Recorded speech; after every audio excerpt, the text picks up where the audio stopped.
Donc, bienvenue à tous. Bienvenue à notre webinaire sur l'accès au financement.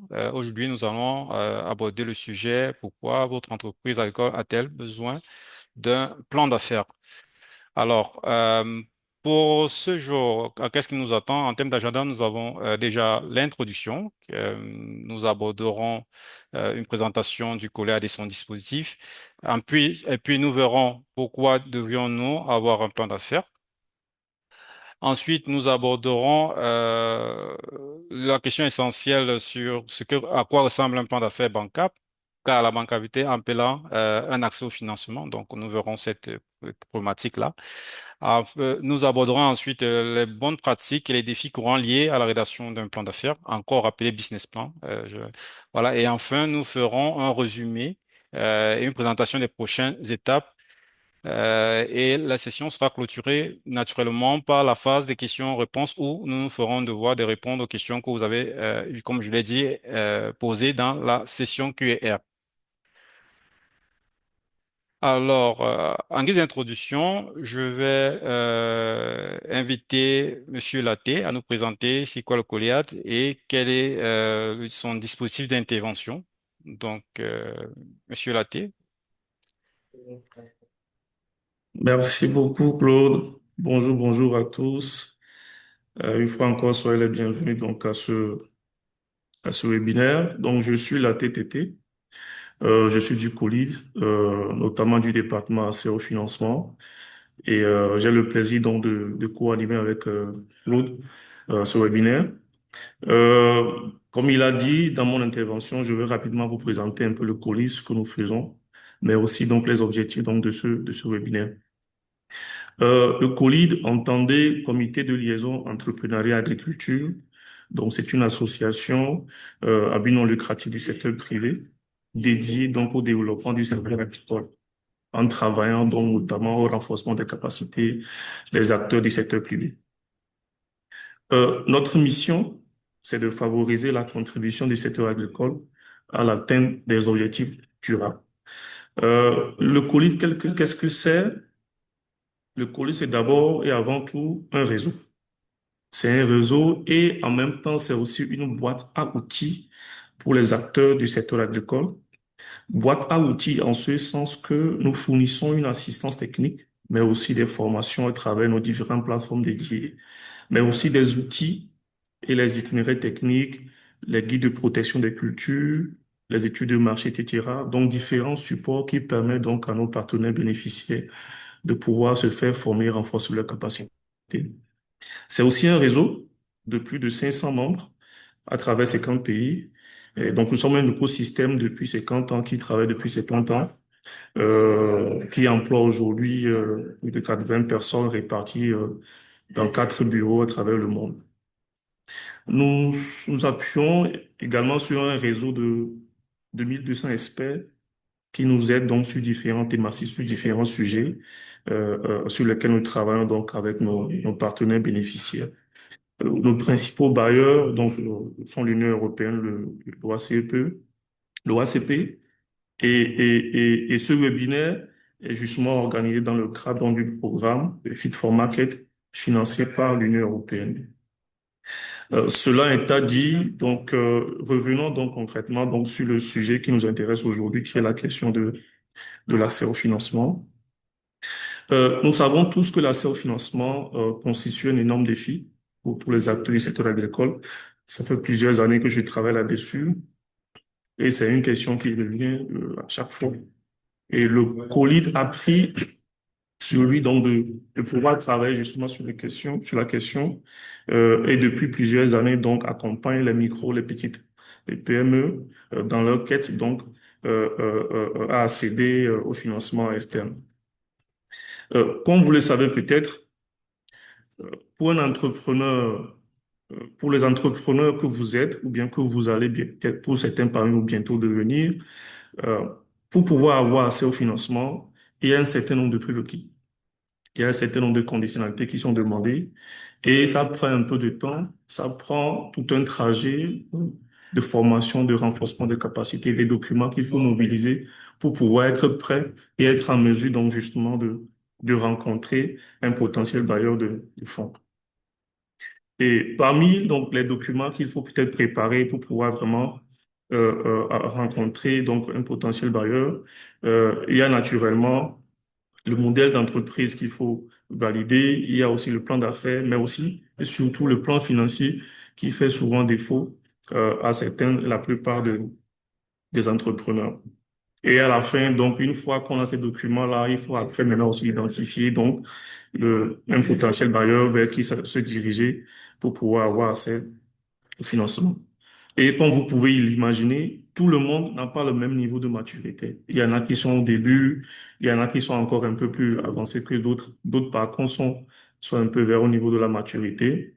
Donc, en fonction donc du niveau de maturité des différents entrepreneurs que vous êtes, il vous faut un appui différencié, des supports différenciés qui justement vous permettent donc de vous capaciter, de vous préparer à avoir accès au financement. Donc, le colis a développé des supports de formation structurés qui sont organisés dans un parcours de préparation à la salle d'investissement en fonction donc de votre maturité, comme je le dis. Donc, en fonction de cette maturité-là, chacun de vous est libre de pouvoir choisir la formation qui lui convient et qui l'aidera donc à passer à l'étape suivante. Comme vous pouvez le voir, donc au niveau donc du visuel, donc il y a une première étape de validation du modèle économique, mais aussi une étape où il faut travailler sur son plan d'affaires, travailler sur son plan financier, et à chaque fois, nous développons des outils. Comme les supports vont vous être partagés, vous aurez la possibilité de pouvoir accéder à ces plateformes-là pour savoir concrètement de quoi il s'agit. Donc, le webinaire d'aujourd'hui est conçu pour les organisations, les entreprises qui sont pour la plupart à l'étape 1, notamment de l'élaboration donc de leur plan d'affaires. Et vous avez donc, ça suppose que les entrepreneurs, l'entreprise que vous êtes, vous avez donc un modèle d'entreprise qui est déjà valide, vous avez déjà quelques mois d'activité et vous souhaitez donc travailler sur un business plan pour passer à un niveau supérieur, aller chercher des financements externes pour pouvoir développer votre activité. Pour ceux qui n'ont pas encore de business model valide, ne vous inquiétez pas. Nous avons également des formations qui sont déjà en ligne et qui vous aideront, donc, qui vous aideront justement à atteindre ces stades-là. Sans plus attendre, donc, je vais laisser la parole à l'expert local qui pourra vous présenter donc les informations les plus essentielles sur le sujet d'aujourd'hui, qui est notamment le business plan. Merci Claude, à toi. Merci, Laté. Ah, vous l'avez compris, je suis Claude Tiaco. Ça fait à peu près 15 ans que je travaille sur les problématiques d'accès au financement, notamment pour les PME et les coopératives agricoles et agroalimentaires.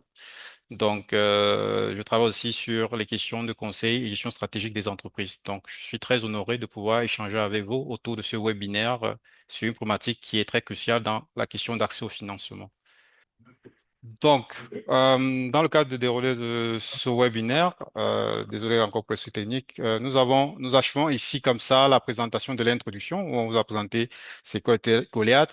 Notre webinaire sera séquencé, on va dire, en 5 grandes phases. Donc, il y a la première partie qui sera l'introduction. La deuxième partie, ce sera sur l'importance du plan d'affaires où il sera question de répondre à une question centrale, que peut apporter le plan d'affaires à votre entreprise. Donc, une troisième partie sera sur les 4 sessions gagnantes pour pouvoir avoir un plan d'affaires bancable. Donc, nous explorons en détail 4 sessions sur lesquelles il faut pouvoir être excellent pour pouvoir avoir un plan d'affaires qui se veut bancable. Une quatrième partie adressera les bonnes pratiques, les défis courants qu'on rencontre dans l'élaboration du plan d'affaires. Et là, on essaiera aussi d'analyser tous les éléments du prisme bailleur. Donc, on se projectera du côté bailleur pour voir ce qu'il faut faire. Et enfin, une cinquième partie qui présentera les prochaines étapes.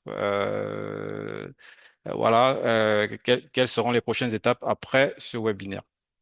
Donc, sans plus tarder, abordons la question de pourquoi vous devez avoir un plan d'affaires. Alors, pour y apporter des éléments d'éclaircissement ou des éléments de réponse, nous allons parcourir ensemble déjà l'apport du plan d'affaires dans la gestion de votre entreprise ou la plus-value du plan d'affaires dans la gestion de l'entreprise, sa plus-value dans l'accès au financement. Nous verrons le plan d'affaires point de vue du bailleur, qu'est-ce qu'il attend de votre plan d'affaires. Donc, on verra bien ce qu'il attend. Et nous partagerons aussi un success story d'un montage d'un plan d'affaires qui a pu permettre de lever des financements. Donc, sans plus tarder, quand on parle de pourquoi devrions-nous avoir un plan d'affaires, s'il fallait résumer tout ceci en une maxime, je dirais que cette maxime, la maxime suivante résume bien cette partie. Il y a point de vent favorable à celui qui ne sait où il va. Donc, rédiger votre plan d'affaires déjà, c'est déjà définir où vous allez. Cela passe, ce qui va vous permettre d'aligner vos équipes à une vision commune ou à une finalité commune, de fixer des objectifs et des résultats intermédiaires assez clairs et de démontrer la viabilité de votre idée d'entreprise. Donc, si on se recentre sur la question de fédérer la communauté ou l'équipe autour d'un plan commun, d'une vision commune, ça suppose que rédiger un plan d'affaires vous permet déjà de présenter votre vision de manière écrite, la mission de votre entreprise, les valeurs on doit retrouver au sein du personnel, les valeurs que chaque employé doit pouvoir incarner, mais aussi les objectifs que vous vous fixez dans un horizon moyen, court, long terme. Donc, moyen terme étant ici un horizon de 3 ans. En parlant d'objectifs, il faut dire que un objectif aussi, par exemple, ce sera par exemple pour une entreprise agricole de pouvoir produire ou de mettre sur le marché en fin de campagne, je dis n'importe quoi, 10 tonnes d'ananas pour 2026 et peut-être 15 tonnes pour 2027. Donc, du coup, vous voyez qu'avec un objectif aussi clair, tous les employés savent quel est le défi qui les attend. Et rapidement, avec cet objectif, connaissant le rendement à l'hectare, par exemple, vous pouvez déterminer la superficie qu'il faudra mettre en valeur en début de campagne, ce qui est ici ce qu'on appellerait un jalon clair ou un résultat intermédiaire assez clair. Vous pourrez aussi être capable, à partir de cet objectif qui a été clairement défini, d'anticiper sur le niveau de ressources humaines ou la main-d'œuvre qui sera nécessaire pour pouvoir réaliser, préparer les champs, préparer les cultures, lancer la campagne, la période d'entretien des sols. Voilà, donc ça vous permettra déjà de voir que avec ou sans votre présence, tout le personnel sait ce qu'il faut faire et sait ce qui les attend. Donc, alors, si on revient sur la question de viabilité, il faut se dire que l'exercice de rédaction du plan d'affaires vous fait sortir le nez du guidon en tant que chef d'entreprise, en ce sens que vous prenez le temps de réfléchir sur votre entreprise agricole et de vous assurer que vous avez les moyens pour pouvoir saisir l'opportunité de marché ou atteindre les objectifs. Cela passe, par exemple, pour quelqu'un qui cultive de la tomate, par identifier qu'il a la bonne sémence, les bons entrants, la superficie raisonnable pour pouvoir atteindre l'objectif qui s'est fixé, aussi les moyens pour pouvoir sortir ou anticiper la sortie euh, de la production des champs vers le marché. Et on sait ô combien ce sont des défis assez conséquents en Afrique en termes de sortir la production pour pouvoir avoir accès au marché. Donc, ce sont des éléments sur lesquels vous avez pris le temps de réfléchir et votre idée passe pour quelque chose de concret sur lequel vous avez maturé, donc vous êtes sûr de la viabilité. Alors, il faut se dire que le plan d'affaires est pour vous en tant qu'entrepreneur agricole je dirais pas un dossier d'investissement, mais l'outil de communication ou votre arme de communication face à des investisseurs pour pouvoir les convaincre. En ce sens qu'il vous permet de renforcer votre crédibilité. Un plan d'affaires rédigé, formalisé, permet déjà de démontrer à l'investisseur que vous avez pensé votre projet, il est mature, mais aussi de présenter votre savoir-faire et de montrer que vous avez une expertise certaine dans le champ de compétences que vous avez identifié ou dans la culture, par exemple, horticole. Donc ça, c'est un élément. Le plan d'affaires, c'est aussi un voie clé vers la rentabilité. Une des causes majeures des échecs de levée de financement, c'est qu'on n'arrive pas toujours à montrer l'effet de levier du financement qu'on sollicite auprès du bailleur. Donc, ici, montrer de manière claire la voie vers la rentabilité, c'est montrer l'effet de levier ou l'impact, si on veut parler de manière courante, qu'apportera ce financement dans l'amélioration des performances financières de l'entreprise, ce qui, naturellement, est apporté par un plan d'affaires. Après, le plan d'affaires aussi permet de démontrer l'opportunité de marché. Donc, par opportunité de marché ici, c'est s'appuyer sur des données solides pour montrer qu'il y a réel besoin. Parce que quand vous prenez le temps de rédiger votre plan d'affaires, vous avez le temps, vous prenez le temps d'identifier le besoin et vous assurez que il existe vraiment et qu'il y a un profil demandeur qui est clairement identifié. Donc, tout ce que vous avez produit, vous pourriez le commercialiser. Et enfin, rédiger votre plan d'affaires dans le secteur agricole globalement, on ne peut se soustraire à la question des risques. Donc, prendre le temps de démontrer aux financeurs que vous avez pleine connaissance des risques que couvre votre activité et que vous les avez identifiés et que vous avez un plan de gestion, montre encore votre professionnalisme et votre savoir-faire. On revient à la question d'expertise dans votre domaine. Donc, ici, il sera question, par exemple, de présenter un plan d'action pour pouvoir remédier à la survenance d'un risque ou un plan d'urgence, par exemple, ou alors la prise en compte des défis liés à l'irrigation, par exemple, lors des périodes assez chaudes. Donc, alors, et je vous demanderai de garder ce que je vais dire à l'esprit et on reviendra dessus en détail. Donc, il faut se dire que la rédaction d'un plan d'affaires, c'est un exercice de démonstration. Alors, dans ce sens, dans cet exercice de démonstration, il vous revient de répondre à trois principales préoccupations du financeur. La première, c'est est-ce qu'il peut vous faire confiance? Donc, rapidement, ça pose action à la crédibilité de l'équipe. Je vous demande juste de garder à l'esprit. Nous reviendrons sur ces éléments plus en détail plus tard. La deuxième question, c'est s'agit-il d'une opportunité intéressante qui est la viabilité de l'idée de projet que vous voulez apporter, le projet d'entreprise, hein, pas le projet pur et dur, mais c'est le projet d'entreprise. Voilà. Est-ce qu'il existe un marché? Et enfin, comment va-t-il récupérer son argent? Donc, ça, ce sont des questions, le retour sur investissement, le retour sur financement, ce sont des questions que le bailleur espère pouvoir voir résolu dans votre plan d'affaires. Donc, je vous demande de garder ces informations à l'esprit et nous reviendrons plus en détail sur ces éléments de manière concrète. Nous vous présenterons d'abord, avant de revenir sur ces questions, une entreprise qui est Camel Baby Food, qui est une entreprise qui a été fondée en 2007 et dont l'enjeu est de pouvoir financer l'augmentation de sa capacité de production avec l'achat de nouveaux équipements, l'amélioration de son packaging, dont l'emballage produit et aussi l'aménagement de nouveaux espaces de production. Donc, en s'exerçant à répondre aux trois questions que nous avons préalablement, ils ont pu rédiger un plan d'affaires qui les a permis de clarifier déjà leur stratégie. Comme je vous ai dit tantôt, plan d'affaires, c'est prendre du recul, donc prendre le temps de réfléchir sur l'entreprise. Mais aussi, ils ont constaté qu'ils avaient des défis liés au reporting qui les a amenés à identifier qu'il leur fallait obtenir un contrat.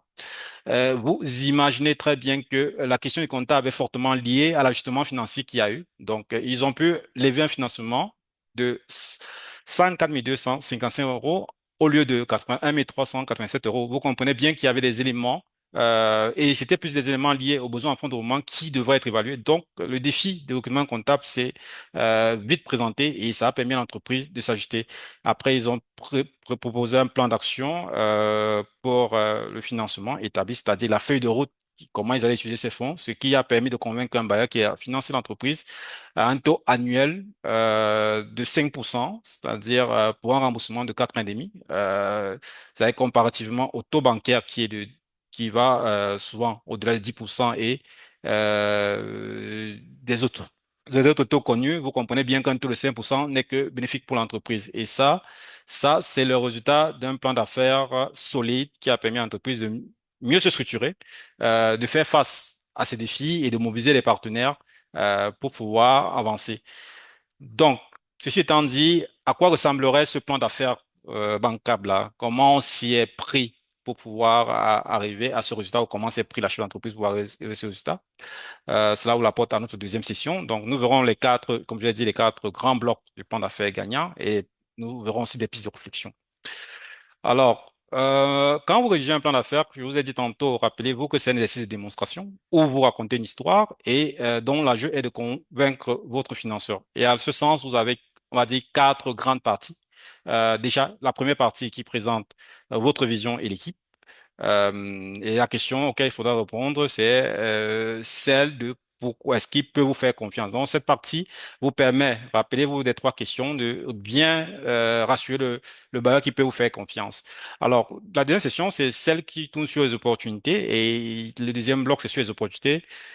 Et vous rappelez la deuxième question, est-ce que il est en face d'une opportunité réelle? Donc, est-ce qu'il y a un marché clairement défini? Et les deux derniers blocs, c'est-à-dire le plan d'exécution et le dossier de financement et celui de gestion de risque, vous permet de répondre à la troisième question, est-ce que le financeur pourra récupérer son argent? Alors, sans plus tarder, essayons de voir ce qu'on va retrouver dans chacune des sessions.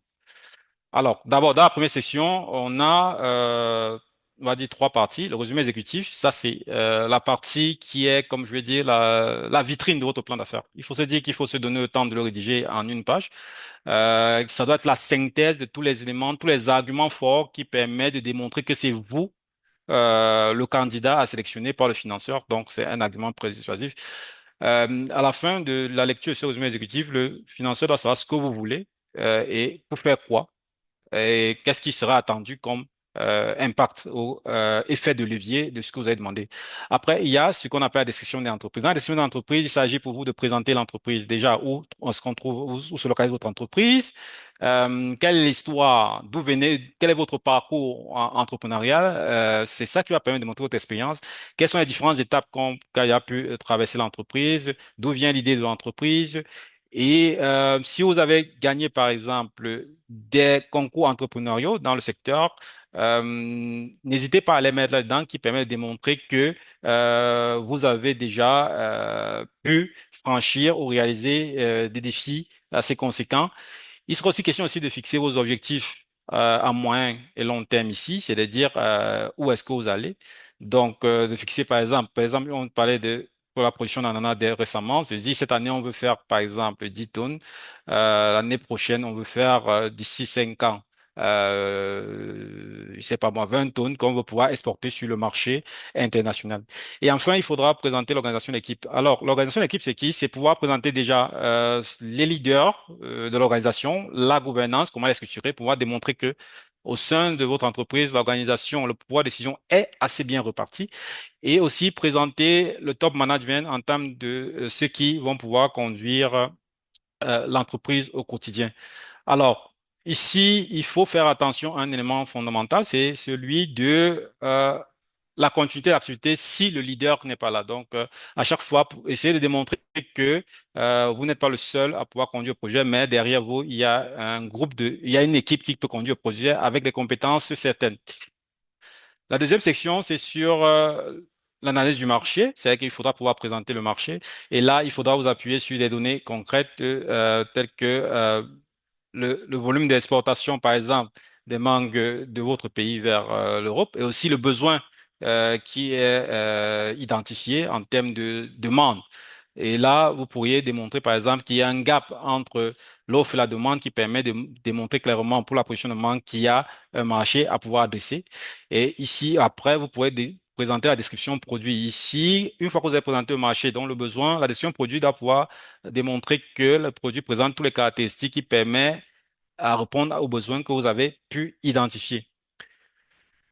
Après, les deux dernières sections sur le plan d'exécution et le dossier de financement sont les sections qui vont vous permettre de démontrer au bailleur comment il va récupérer son argent. Le plan d'exécution, en ce sens que il vous démontrer si ce que vous allez pouvoir faire avec l'argent que vous avez mis à disposition, ça sera présenter déjà le plan marketing et le plan de vente, c'est-à-dire comment vous allez pouvoir entrer en contact avec les clients, comment vous allez pouvoir mettre les produits à disposition des clients et comment vous allez pouvoir faire connaître votre produit et aussi comment vous allez pouvoir exécuter la feuille de route pour pouvoir faire évoluer le niveau d'activité de l'entreprise. Donc voilà. Et après ces éléments, le dossier financier et les plans de gestion de risque ne sont qu'une tradition des éléments que vous avez pu identifier, les risques que vous avez pu identifier dans le plan d'exploitation et de production, mais également les conséquences ou les impacts des décisions que vous avez prises dans le cadre d'exécution du plan d'exploitation qui auront un effet sur la rentabilité de votre entreprise. Donc voilà, globalement présenté les éléments qui vont être pris en compte pour pouvoir rassurer et convaincre le financeur. Et enfin viendront les annexes. Dans les annexes, il faut se dire que le business plan, c'est un document qui se veut être synthétique. donc une trentaine de pages. Les annexes, c'est tous les éléments probants que vous pourriez ajouter pour pouvoir étayer ou des compléments d'information sur les arguments que vous avez avancés dans le cadre de la présentation de votre business plan. Il peut s'agir de votre étude de marché détaillée, justement, et il peut s'agir d'un contrat commercial. Ça, c'est un très bon argument pour montrer que le marché, existe, il est verrouillé. Il peut s'agir du CV, d'une ressource humaine clé qui a, par exemple, une compétence assez forte sur les négociations commerciales, donc qui pourra vous aider sur l'accès au marché. Donc, voilà les éléments que vous pourriez mettre en ex et tout autre document technique complémentaire qui permettront aux financeurs de mieux comprendre votre activité. Alors, très rapidement, en une minute, si vous pouvez nous dire, à votre avis, en examinant les quatre sections qu'on vient de présenter, quelle est celle qui, selon vous, représente un grand défi hein, pour votre entreprise à l'heure actuelle? Donc, est-ce que votre défi, c'est sur la vision et la présentation de votre équipe, ou alors prouver l'opportunité de marché, ou alors détailler le plan d'exécution, ou encore construire les prévisions financières?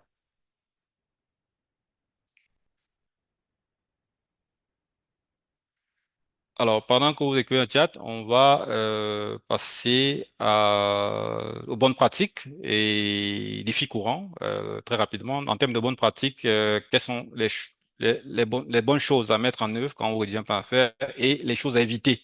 On va dire ça simplement comme ça. Donc, dans le cadre de rédaction d'un plan d'affaires, soyez déjà précis, c'est le premier élément, et axé sur les données qui peuvent être des données historiques. Et vous avez vu que dans le cas de l'exemple qu'on a présenté, à force de creuser pour les données historiques, on s'est retrouvé dans la nécessité de recruter un comptable. Donc, appuyez-vous sur les données factuelles, les données de marché. N'hésitez pas à rencontrer des organisations professionnelles pour pouvoir vous acquérir des données les plus actuelles. Et dites-vous que c'est un exercice de démonstration dont vous devez parler des faits. Et vous devez être en contact avec votre marché pour être sûr que les données que vous fournissez sont celles qui sont d'actualité. C'est que vous ne pouvez pas fournir les données en termes de volume, besoin d'exportation des manques qui dateraient des années 2000 pour pouvoir présenter un plan d'affaires en 2026. Alors, il faudra pouvoir actualiser ces données. Deuxième truc, c'est justifier chaque centime que vous demandez. Très souvent, je dis ici, il faut pouvoir déjà, par exemple, pour les devis, s'assurer d'être allé en contact avec le marché et de pouvoir démontrer l'importance de cet outil de production. Par exemple, si vous avez décidé d'acheter un tracteur, sur comment cela contribuera à améliorer l'activité. Ça peut être l'amélioration des conditions de travail, ça peut être l'amélioration de la production en termes de mise en marché pour pouvoir produire des produits de contre-saison. Soyez transparent sur les risques, ça veut dire quoi? Aborder la question des risques, ne les évitez pas. Ne dites pas parce que il y a des risques, on ne va pas vous financer. Non. Le fait d'aborder vos risques et de présenter les risques qui sont connus de tous, qui sont des risques liés, voilà, les risques de saisonnalité qui sont liés à l'activité agricole, les aborder et montrer que vous avez surtout un plan de gestion de risque est toujours d'une plus-value très importante pour votre entreprise. Après, faites simple, on va dire faites simple, évitez, dites-vous que le financeur n'est pas toujours technicien, donc évitez les jargons et restez le plus simple possible. Ici, le plus souvent, le financeur va être dans un souci de vérifier la cohérence des éléments que vous lui fournissez. Donc, restez toujours dans la logique de pouvoir démontrer chaque chose, donc dire le pourquoi et le comment vous faites chaque chose à chaque fois que vous émettez une idée. Alors, des défis courants, ce qu'il faudrait, qui rebute le plus souvent, qui peut être la cause qui peut être une cause vous empêchant d'avoir accès à un financement. D'abord, il y a une stratégie vague, sans contexte historique. Alors, tout à l'heure, je vous disais, pouvoir présenter les historiques, c'est pouvoir s'appuyer sur des données claires, c'est partir d'une feuille de route, dites de où vous venez et où vous allez. Par exemple, on a parlé des objectifs et les performances passées sont des éléments qu'il faudra pouvoir mettre en avant. Si vous n'avez pas fait ça, c'est comme si on partirait avec une entreprise qui est un peu dubitative, c'est-à-dire si vous n'êtes pas capable de réaliser, si vous n'avez pas démontré, par exemple, que vous avez pu produire 1 hectare, comment voudriez-vous on finance pour produire 10 hectares? Donc, c'est un élément capital de pouvoir déjà démontrer que vous avez un savoir-faire et que vous appuyez sur une stratégie assez pertinente. Et produire 10 hectares pour quel marché? Donc, ça, ce sont les éléments qui vont se poser.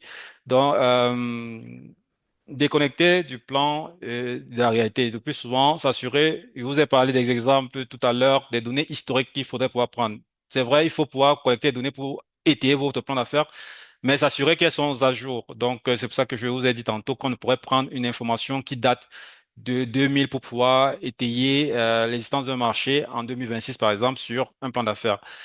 Sinon, très rapidement, l'investisseur qui, lui, s'informe sera pas convaincu que vous puissiez réaliser et la question de confiance peut être mise en question. Voilà, et les positions financières inexactes ou trop agressives, soyez ambitieux, mais réalistes. Le plus souvent, ça pose une problématique de marché. Quelquefois, quand vous faites une analyse de marché, il faut bien vous assurer que après votre étude de marché, que vous retombiez sur le marché que vous pouvez réellement atteindre, tenant compte de vos contraintes logistiques, c'est-à-dire de vos moyens de distribution, par exemple, pour pouvoir avoir accès à ce marché. Ce qui est pour moi une bonne balise pour avoir l'assurance que vos prévisions financières sont assez exactes. Et et rassurez-vous de n'avoir pas omis des postes de dépenses le plus souvent, ça peut être un élément qui fait que la fiabilité soit remise en cause. Donc, des chiffres trop beaux, le plus souvent, c'est question de marché. Le marché national n'est pas forcément un marché que vous pouvez couvrir. Le marché international n'est pas forcément un marché que vous pouvez couvrir parce que vous avez une capacité de production limitée, parce que vous avez une capacité logistique limitée et aucune mention sur les risques. Alors, dans le secteur agricole, c'est une très mauvaise bonne idée de ne pas faire mention des risques parce que tout le monde sait quels sont les risques qui sont liés, les risques liés au marché, les risques liés à la saisonnalité des produits. Et aujourd'hui, les adresser et avoir un plan d'action n'est que salvateur pour me démontrer que vous êtes assez conscient euh, du secteur dans lequel vous engagez, vous avez une expérience certaine et vous avez de la pratique. Et enfin, demande de financement non justifié. À chaque fois, on doit pouvoir, c'est ce qu'on a appelé tantôt, le fait de levier. C'est qu'à un moment, qu'est-ce que ça permet de faire et quel est l'impact que ça pourra avoir sur votre activité. Auquel cas, le bailleur peut penser que vous n'êtes pas prêt pour avoir accès au financement et ne pas vous financer. Donc, pour ce résumé, il faut se dire que le plan d'affaires, quand vous le rédigez, déjà, c'est pour vous, en ce sens que ça vous permet de prendre de recul et chaque fois, vous êtes engagé dans l'activité de votre entreprise, engagé sur la préparation des terres, ça vous permet de prendre un recul pour pouvoir déjà construire des éléments qui permettent de renforcer votre crédibilité, en mettant en avant déjà votre savoir-faire métier, ce que vous savez faire, et qui renforce la confiance que peuvent vous faire des investisseurs euh, de challenger la viabilité de votre entreprise en ce sens que vous réfléchissez sur la stratégie, vous définissez des hypothèses et vous fixez un cap. Rappelez-vous, pour pouvoir bénéficier d'un vent favorable par rapport à la maxime qui est donnée, il faut savoir où on va. Donc, et pouvoir démontrer à des partenaires qu'il y a une opportunité. Donc, rédiger un plan d'affaires, c'est pour vous aussi prendre le temps de avoir l'assurance que vous savez où vous allez. Et enfin, un plan d'affaires, c'est aussi une rentabilité financière. Ça veut dire l'effet de levier que je vous ai dit du financement que vous sollicitez, comment ça va permettre d'améliorer les performances des entreprises. Par conséquent, une performance améliorée rassure le financeur qui pourra être remboursé. Donc, il pourra récupérer sa mise dans le cadre d'un prêt. Donc, ceci étant, Monsieur Latte, la parole pour les prochaines étapes. Merci beaucoup, Claude, pour cette présentation, des éléments assez détaillés et fournis. J'espère quand même que euh, les gens qui nous suivent ont pu en tirer quelque chose. Et comme tu l'as dit, donc, pour la prochaine étape, il s'agira pour nous donc de vous inviter pour notre prochain webinaire qui portera sur le pourquoi votre entreprise agricole a besoin d'un plan financier. Rappelez-vous au début, quand je vous présentais un peu le parcours d'accompagnement du COLID, notamment au travers de son département accès au financement, il y avait quatre piliers. Il y avait quatre piliers. Le premier pilier, c'était la validation donc, du modèle économique. Une fois que c'est fait, il faut travailler sur le business plan et après travailler sur le plan financier. Et à la quatrième étape, on peut maintenant envisager donc la mise en relation avec un potentiel bailleur de fonds. Donc aujourd'hui, à travers ce webinaire, nous avons travaillé sur le business plan. Donc notre prochain webinaire est prévu le 26 mai à la même heure et le lien vous sera envoyé. Vous prenez, veillez à vous enregistrer pour ce webinaire-là qui est très très important. De la même façon que le business plan, tel que Claude l'a dit, est un élément stratégique pour convaincre, s'il y a encore un élément beaucoup plus important, c'est le plan financier que les financiers regardent beaucoup. Donc, soyez là, enregistrez-vous pour ce prochain webinaire-là. Next slide. Donc, si le webinaire d'aujourd'hui a éveillé votre intérêt pour la question de business plan et que vous êtes intéressé donc à pouvoir y aller, nous vous invitons donc à poursuivre donc le processus, le trajet avec nous au travers des différents outils que nous mettons en place. Rappelez-vous, je vous avais parlé tantôt que nous avons des cours d'auto-apprentissage.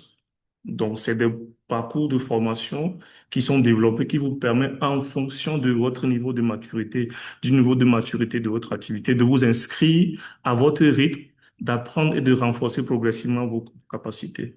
Deuxième élément, c'est l'accompagnement, c'est les formations collectives, pardon, que nous organisons. Ce sont des sessions que nous organisons régulièrement qui regroupent entre 20 et 25 personnes en présentiel où on mobilise un formateur qui vient vous former sur une thématique spécifique. Et à l'issue donc de cette formation-là, il y a la possibilité également que nous puissions vous apporter un appui post-formation. Un expert peut être mobilisé pour travailler directement avec vous, pour adapter ou bien finaliser un outil sur lequel vous avez, pour lequel vous avez suivi la formation. Ça peut être un business plan, mais ça peut être un plan financier. Ainsi, euh, nous nous assurons que les participants que vous êtes, vous ne repartez pas justement uniquement avec les idées, mais à la fin de cette session de formation, vous avez du concret, vous avez des outils qui sont plus ou moins prêts à l'utilisation pour pouvoir vous aider donc à passer la prochaine étape. Euh, Next slide. Donc, nous tendons progressivement vers la fin. Et comme aucune œuvre humaine n'est parfaite, nous avons prévu un petit questionnaire pour nous aider donc à recevoir vos feedbacks sur ce que votre ressenti, est-ce que voilà vos attentes ont été satisfaites, si partiellement, bien totalement, sinon ou sinon pas du tout. Nous sommes intéressés à le savoir. Ça nous permet donc de nous améliorer pour les prochaines sessions. Donc, n'hésitez pas, ça s'affiche sur l'écran. Ça prend juste quelques secondes et ça nous permet donc de nous améliorer. Euh, Cela nous permet donc, sur cette base, donc de passer donc à la prochaine session qui est la session des questions-réponses. Sur la base de ce que vous avez entendu, de ce que vous espériez en venant bien. S'il y a des points d'ombre, c'est le moment pour vous de poser les questions. Dans les sessions de questions-réponses, nous aurons le plaisir de vous répondre directement. Des sessions de questions-réponses. Nous avons deux questions. Une de Alphonsine. À quel moment le plan d'affaires est utile pour obtenir un prêt ou une subvention? Est-ce en démarrage de l'affaire ou après qu'on ait démarré son affaire, c'est-à-dire l'entreprise SDA? Alors, les deux, je vais dire les deux. Le plan d'affaires, déjà, vous devez l'avoir tout au long de la vie de votre entreprise. Il peut être utile en démarrage dans le cadre où vous participez à un programme d'incubation. Et là, naturellement, vous allez rédiger votre plan d'affaires parce qu'il vous permettra de formaliser l'idée et de vous rassurer que l'idée, elle est viable.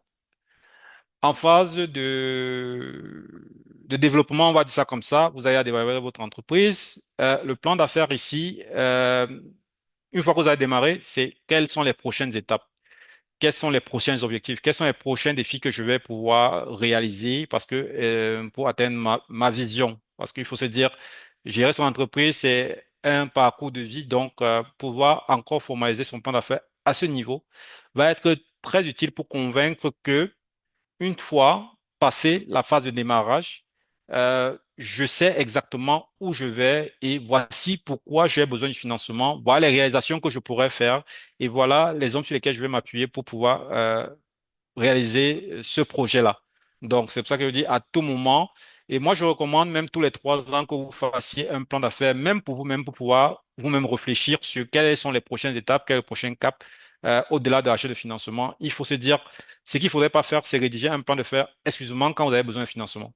Donc, l'avoir déjà et avoir fait cet exercice vous permet d'être en cohérence continue parce que après, il faudrait qu'on puisse pouvoir, vous puissiez pouvoir rencontrer des investisseurs. Il y a la partie plan d'affaires, mais aussi discussion. Et dans la discussion, quelquefois, l'investisseur ayant lu votre plan d'affaires vous pose des questions pour valider la cohérence. Et vous ne pouvez exprimer que ce que vous pensez pouvoir mettre en œuvre au moment des échanges.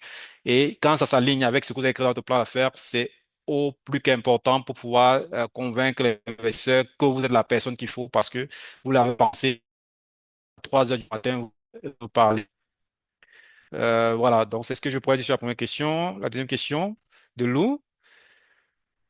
Alors, j'aimerais savoir comment convaincre l'investisseur pour un projet qui n'a pas encore vu le jour, mais dont on a besoin de financement pour lancer. J'aurais peut-être voulu avoir plus de détails sur le projet, mais elle se dit que c'est l'opportunité. Vous pouvez vous appuyer sur l'opportunité de marché qui est bien présentée en termes d'opportunités pour les projets qui ne sont pas encore lancés. Il y a l'opportunité, il y a l'équipe projet qui va mettre en œuvre en termes de compétences. Et aussi, je vous dirais la section risque. Comment vous les mitiger? Et pour des projets qui ne sont pas encore lancés, si vous avez des pré-accords commerciaux, on vous a dit des pré-accords, des pré-contrats ou des clients qui se sont déjà engagés, en quelque sorte, avec des ententes à pouvoir en formaliser un besoin assez précis, ça peut être des éléments qui vont être à votre avantage. Mais c'est pas toujours évident de pouvoir présenter ça. Ici même, je dirais, au-delà du plan d'affaires, le premier step, c'est le business model. C'est plus votre business model qui va être l'élément qui va permettre de convaincre. Parce que derrière, on n'a pas dit par nation, mais dans le cadre de votre plan d'affaires, quand vous le rédigez, derrière, en toile de fond, on doit pouvoir voir quel est le business model. Donc, pour vous, c'est déjà la première étape de vous rassurer que vous avez un business model validé et qui est solide. Donc, je pense que c'est les deux questions qu'on a. Est-ce qu'on a une autre question dans le chat? Je sais pas. On vérifie. Voilà, ok. Je développe une activité de production de manioc. Ça, c'est Daddy. Il développe une activité de production de manioc en zone rurale avec des objectifs de montée en capacité et de transformation. Dans ce contexte, quels critères spécifiques renforcer? La crédibilité d'un dossier auprès des financeurs, notamment dans l'environnement à risque comme la zone agricole africaine. J'ai pas très bien compris la question. Vous avez la position manioc et vous voulez amorcer la transformation. Donc, vous êtes dans le cadre d'une intégration de la chaîne de valeur en aval. Quels critères spécifiques renforcent la crédibilité d'un dossier? J'en ai cité plusieurs. Déjà, démontrer que vous avez, je vous dirais, au-delà de l'idée du projet, on finance les hommes. Donc, démontrer que vous avez l'équipe qu'il faut, vous avez l'expérience qu'il faut, et vous avez un plan de continuité. Si c'est vous le leader, en votre absence, l'activité peut continuer.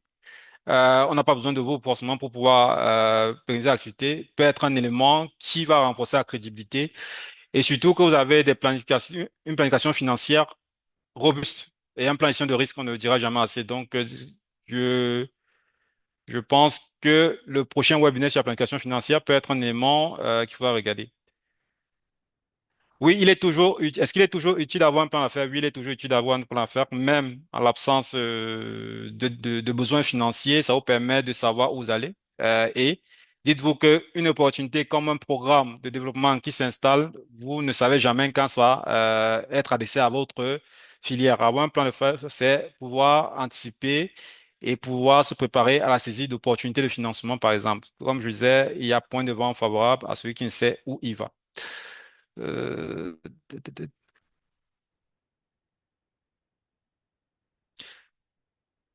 peut-on- Il peut arriver que l'on fasse un projet pilote et la limite de l'autofinancement ne permette malheureusement pas de passer au next step.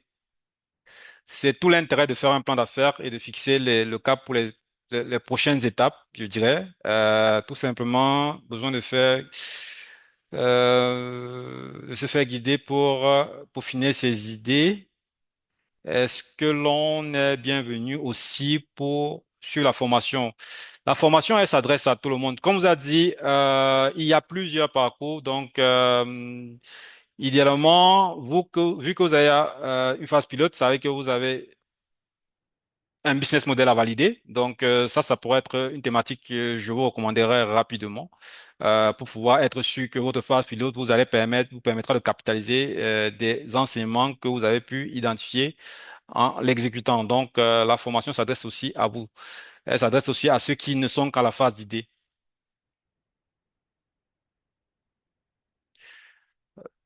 Très souvent, les organisations de la société civile peuvent éprouver des difficultés pour présenter comment vous arrivez à les accompagner. Les organisations civiles, pour présenter quoi? Un plan d'affaires. euh, euh, alors, pour les organisations de la société civile, cela dépend. Monsieur Latte, ça serait peut-être une question pour vous. Euh, Cela dépend de l'activité que vous exercez. Donc là, c'est assez difficile pour moi de vous accompagner. Mais les formations s'adressent à toute forme d'entreprise, hein, que ce soit l'organisation civile ou pas. Euh, à partir des formations, vous pouvez déjà avoir un accompagnement sur des sujets. Si vous accompagnez par exemple des petits producteurs, être informé sur les éléments qui constituent un plan d'affaires bancable, il y a très important. Identifier, par exemple, pour le prochain webinaire, des erreurs qu'il ne faudrait pas commettre euh, peut être très intéressant pour vous quand vous les aider à préparer leur plan d'affaires ou à préparer la demande de financement. La question de reporting, de pouvoir rendre compte, la question de gouvernance peut être des éléments qui sont très importants à pouvoir véhiculer dans des organisations de petits producteurs que vous accompagnez, si vous organisez des organisations de producteurs, si vous n'êtes pas producteur vous-même. Parce que voilà, c'est ce que je pourrais dire, ne connaissant pas votre activité principale. Dans ce contexte, comment mobiliser les politiques publiques qui restent, du reste sont sélectives? Là, je comprends pas très bien la question. Mobiliser les politiques publiques dans quel contexte, dans quel sens? Si vous pouvez ajouter des éléments de complétude, ça m'aiderait. Si c'est les programmes de développement, quand vous parlez de politique publique, plus votre plan d'affaires est bancable, mieux c'est. Euh, bon, les politiques publiques, il y a des priorités en termes de développement et il y a ça, on pourrait. Maintenant, je sais qu'il y a le collègue qui essaie de construire des partenariats notamment avec des organisations publiques pour pouvoir essayer d'améliorer son dispositif d'accompagnement et de mieux adresser les besoins qu'ils identifient du terrain.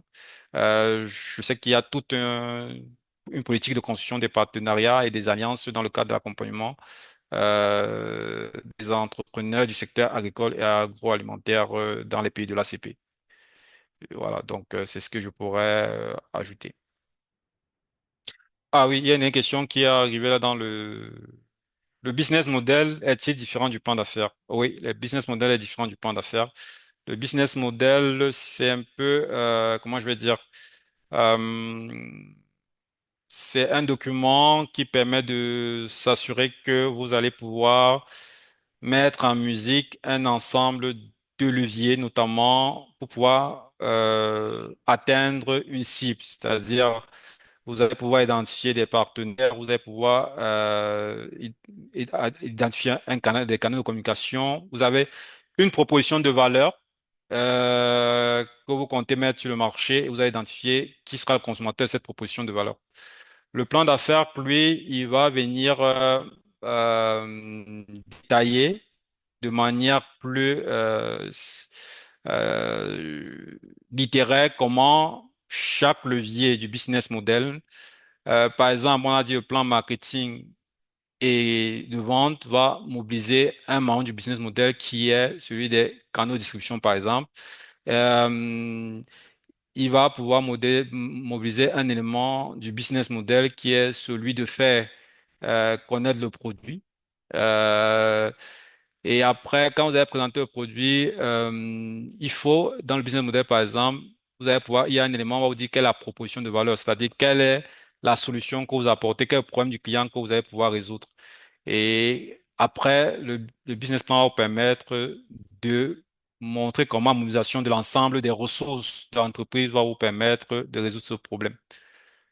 D'accord, s'il y a plus de questions, merci à vous et à très bientôt pour les prochaines activités du Goliath.